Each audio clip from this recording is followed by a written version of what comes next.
I'm worth $32 million, and I need to tell you something.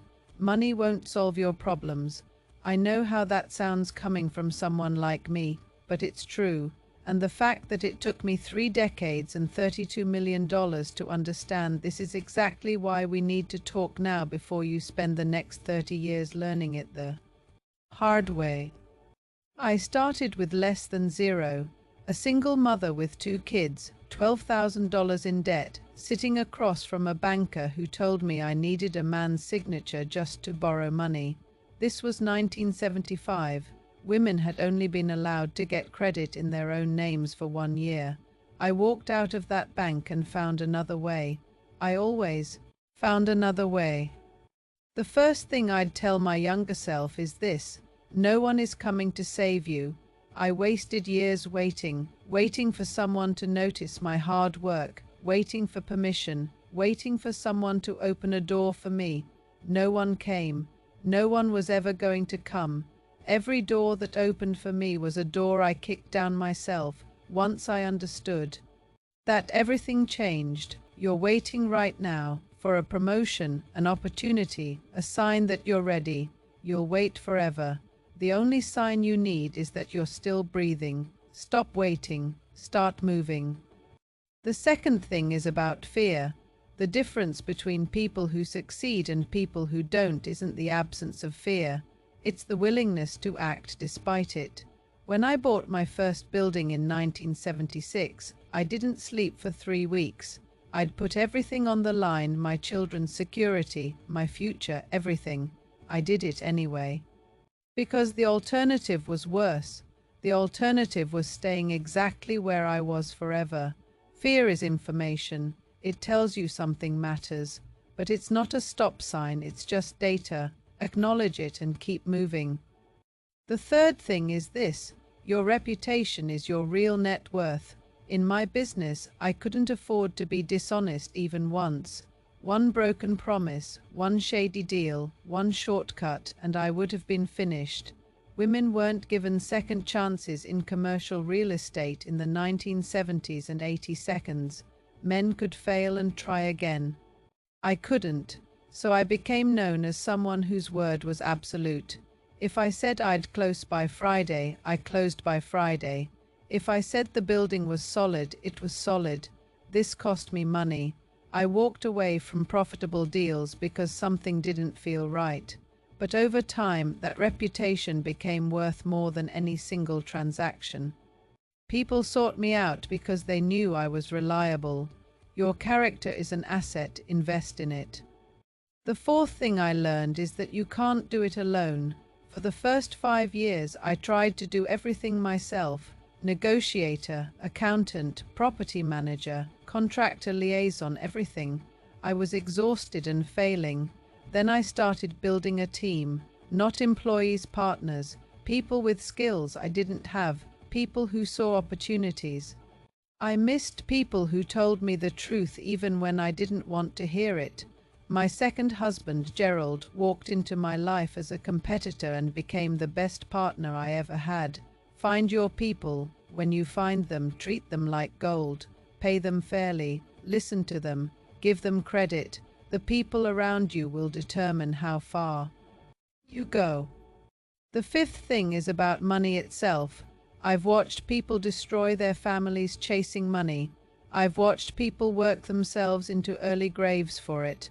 I've watched people compromise everything they believed in for it.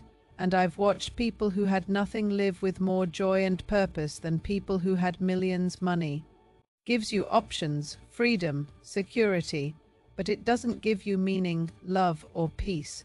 I made my money so I could live the life I wanted, not so that making money could become my life. There's a difference. If you don't understand that difference, all the money in the world won't help you. The sixth thing is about failure. I've failed more times than I can count. Buildings that became money pits. People who betrayed my trust. Bets that didn't pay off. In 1989, I nearly lost everything when a major tenant declared bankruptcy, leaving me with 3 empty buildings and mortgages I couldn't pay. I thought it was over. It wasn't over. It was a lesson. Every failure taught me something success never could have. Failure taught me humility, caution, to read contracts more carefully, to keep cash reserves for emergencies. If you haven't failed yet, you haven't tried anything hard enough. And when you do fail and you will, don't let it define you. Let it teach you, then get up and try again. The seventh thing is about time, and I wish someone had beaten this into my head when I was young. You think you have unlimited time, you don't. I blinked and my children were grown. I blinked again and my first grandchild was born. I blinked again and I was burying my second husband. Time moves faster than you can imagine, and it only accelerates. I spent too many years working when I should have been present with my children. I missed school plays, dinners, bedtimes. I told myself I was building something for them. I was, but they didn't need buildings. They needed me. I can't get those years back. You still have yours. Don't make the same mistake. The eighth thing is this: most of what you worry about will never happen. I've spent thousands of hours worrying about deals that fell through anyway, problems that solved themselves, catastrophes that never arrived. Meanwhile, the things that actually knocked me down were things I never saw coming. My first husband leaving, Gerald's heart attack, the 2008 crash. You can't predict what will hurt you, so stop wasting energy trying. Deal with problems when they're actual problems, not before. Worry is just paying interest on a debt you may never owe. The ninth thing is about asking for what you want. Women of my generation were taught to be polite, to wait our turn, to accept what was offered. This nearly destroyed me. Every significant opportunity I ever had came because I asked for it directly. I asked for meetings, better terms, introductions, things that seemed impossible. And sometimes I got them. The worst anyone can say is no, and no is just information, not rejection, but redirection. Ask for what you want. Ask clearly, ask repeatedly if necessary.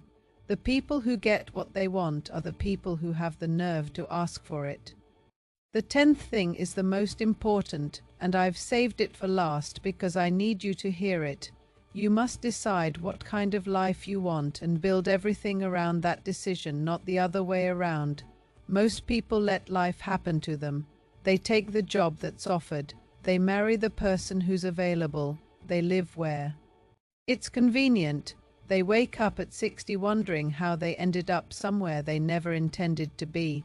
When my first husband walked out and left me with nothing at age 34, I decided I would never be dependent on anyone ever again. Every decision I made after that served that goal. The buildings I bought, the risks I took, the hours I worked, the people I married, everything. If you don't decide what you want, someone else will decide for you, and you won't like their decision. I am 85 years old now. I've been a wife, mother, grandmother, businesswoman, developer, landlord, negotiator, survivor. I've made more money than I ever imagined possible.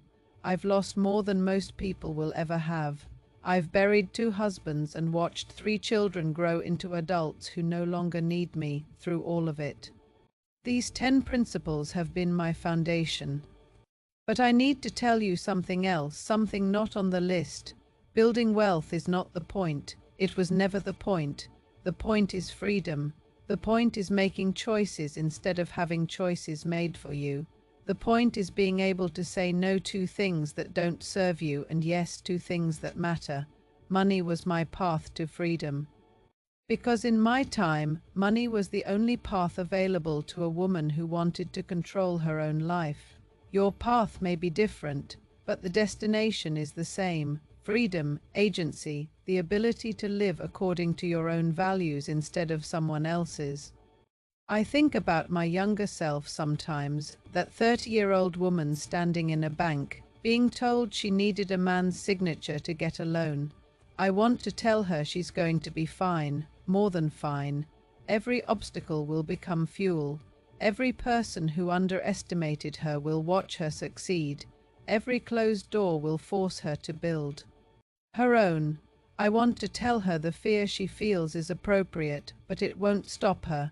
But mostly I want to tell her to pay attention to her children while they're still small, to her health while it's still good, to the people who love her while they're still alive.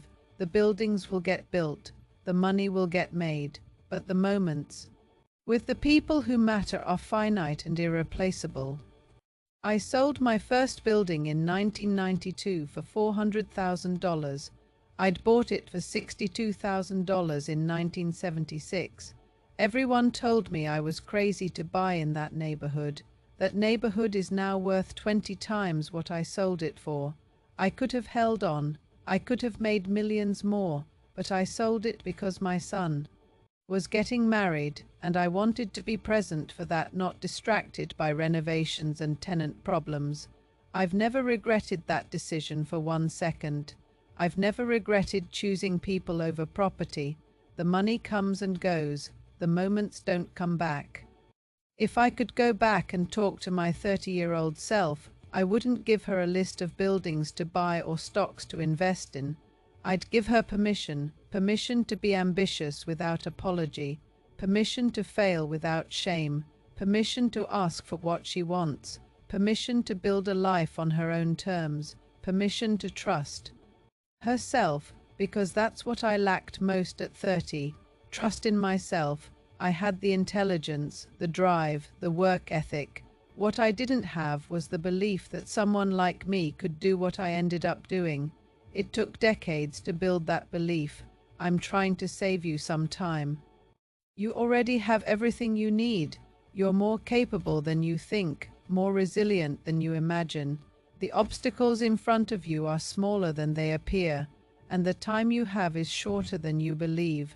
Start now, not tomorrow, not when conditions are perfect. Now, pick up the phone, send the email, make the offer, take the risk. The worst case scenario is rarely as bad as you imagine, and the best case scenario might change your entire life. I wish someone had told me these things when I was 30. Nobody did, so I'm telling you, do with it what you will.